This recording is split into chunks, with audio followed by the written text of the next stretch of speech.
नागपूरमध्ये युवक काँग्रेसकडून सध्या आंदोलन केलं जाते। दिल्लीमधील एआय समिटमध्ये युथ काँग्रेसच्या पदाधिकाऱ्यांनी आंदोलन केलं होतं। त्यानंतर आता पोलिसांनी युथ काँग्रेसचे राष्ट्रीय अध्यक्ष उदय भानु चिब यांच्यासह इतर पदाधिकाऱ्यांना अटक केली आणि याचाच निषेध म्हणून नागपूरमध्ये युथ काँग्रेस आणि एनएसयूआय कडून भारतीय जनता पक्षाच्या शहर कार्यालयाला घेराव घालून हे आंदोलन सध्या केलं जात आहे। याबद्दलचे अपडेट अधिकचे जाणून घेऊया। तर तुषार कोहळे आपल्यासोबत आहे। तुषार, या पदाधिकाऱ्यांचं काय नक्की म्हणणं आहे? निश्चितच दीपक, जर का आपण बघितलं तर युथ काँग्रेसच्या कार्यकर्त्यांकडनं भाजपच्या कार्यालयाकडे धावून जाण्याचा प्रयत्न केला जात आहे। पोलीस पूर्ण ताकदीनिशी या सर्व कार्यकर्त्यांना अडवण्याचा प्रयत्न करत आहे, कारण की युथ काँग्रेसच्या कार्यकर्त्यांना आंदोलनाची जी परवानगी मिळाली होती ती टिळक पुतळा चौकामध्ये आंदोलन करण्याची परवानगी मिळाली होती। मात्र इथे ज्या प्रकारे हे आंदोलनाचं दृश्य आपल्याला पाहिलं तर मोठ्या संख्येने इथे युथ काँग्रेसचे कार्यकर्ते आलेले आहे। काय मागणी आहे तुमची? हमारी अखिल भारतीय महिला कांग्रेस की तरफ से हमारी ये मांगनी है कि उदय भानु चिब को रिहा करना चाहिए और हरदीप सिंह पुरी का हमें इस्तीफा चाहिए, क्योंकि एब्सेंट फाइल में डायरेक्ट नाम आ चुका है। एब्सेंट फाइल में डायरेक्ट नाम आ चुका है। देश का प्रधानमंत्री सबसे बड़ा कॉम्प्रोमाइज है। ये देश का पहला प्रधानमंत्री है जिसने इतनी अभद्र बातें की है, जिसने कहा है कि देश ऑलरेडी नंगी थी, तो कांग्रेसियों को क्यों बीजेपी में शामिल किया? फिर आपण बघू शकतो मोठ्या संख्येने पोलीस या सर्व आंदोलकांना पाठीमागे ढकलण्याचा प्रयत्न करत आहे, कारण की मॉडेल मिल चौकामध्ये भाजपचं कार्यालय आहे, तिथे हे सगळे धावून जाण्याचा प्रयत्न करत आहे। आपण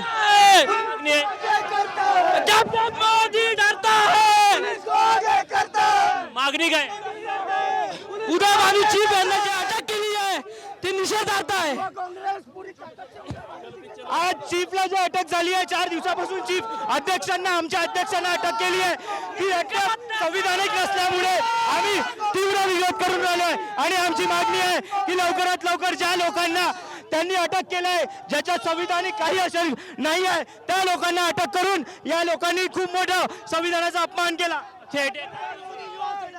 भारतीय युवक काँग्रेसचे अध्यक्ष उदय भानु चिब यांना जी अटक करण्यात आली आहे त्याच्या विरोधात युवक काँग्रेस आणि काँग्रेस पार्टी ताकदीने आज इथे उभी झालेली आहे। आम्ही भारतीय जनता पक्षाच्या कार्यालयाचा घेराव आपण जर का बघितलं तर हे सगळं आंदोलन सुरू आहे टिळक पुतळा चौकामध्ये आहे आणि पाठीमागच्या बाजूने मॉडेल मिल चौकामध्ये भारतीय जनता पक्षाचं शहर कार्यालय आहे। त्या कार्यालयाकडे धावून जाण्याचा प्रयत्न हे सगळे युथ काँग्रेसचे कार्यकर्ते असेल, एनएसयूआयचे कार्यकर्ते करत होते। मात्र पोलिसांनी मग सगळे या कार्यकर्त्यांना इथे अडवून ठेवलेलं आहे आणि कुठेतरी पोलिसांची इथे आपण बघू शकतो की कार्यकर्त्यांकडून हुज्जतबाजी सुरू आहे, धक्काबुक्की देखील आपल्याला पाहायला मिळते। काही कार्यकर्ते हे रस्त्यावर खाली बसलेले आहे आणि एआय समिटमध्ये ज्या प्रकारे आंदोलन केलं त्यानंतर ज्या पद्धतीने अटक केली त्याचा निषेध करण्यासाठी कुठे हे नागपूरमध्ये आंदोलन सुरू असल्याचं आपल्याला पाहायला मिळत आहे। मात्र पोलीस देखील तितक्याच ताकदीनिशी या सर्व आंदोलकांना नियंत्रित करण्याचा पुरेपूर प्रयत्न करत आहे। आता बऱ्यापैकी पोलिसांना हे आंदोलन नियंत्रण करण्यामध्ये यश आल्याचं देखील आपल्याला पाहायला मिळत आहे। मात्र कोणत्याही वेगवेगळ्या भागातनं आंदोलन जाऊ नये याची पूर्ण खबरदारी घेतली जाते। काही युथ काँग्रेसचे कार्यकर्ते आपण त्यांना विचारूया की त्यांचे आपकी क्या मांग है? आधे घंटे से आंदोलन चल। जिस तरीके से युथ कांग्रेस के राष्ट्रीय अध्यक्ष उदय भानु चिब जी को बिना किसी गलती के, बिना किसी उनके कनेक्शन के उनको अरेस्ट कर लिया गया, जब कोर्ट एफआईआर मांग रहा है, एफआईआर तक के नहीं दिखा रहा है, तो लगता नहीं कि उन्होंने जो आंदोलन किया वो भी एक अलग गलत चीज थी। करना हमारा अधिकार है, हम करते रहेंगे, लेकिन जिस तरीके से उनको जेल में डाला गया ये गलत था, गलत है और गलत ही रहेगा। समिट के अंदर आंदोलन किया गया, आंदोलन करना, हमने अपना प्रदर्शन दिए, आंदोलन नहीं, हमने ये बताया कि हमारा पीएम जो है वो कॉम्प्रोमाइज है। जब एआई समिट में नरेंद्र मोदी जाकर झूठ बोल सकते हैं तो हम वहां पर जाकर अपना आंदोलन भी दर्शा सकते हैं। भाजपा के कार्यालय को घेराव करके क्या मैसेज देना चाहते थे आप? कि हम आपकी इस बर्बरता से, इस चीजों से डरते नहीं है। युवक कांग्रेस जमीन पर लड़ते आया है, लड़ते रहेंगे और आगे भी लड़ते रहेंगे।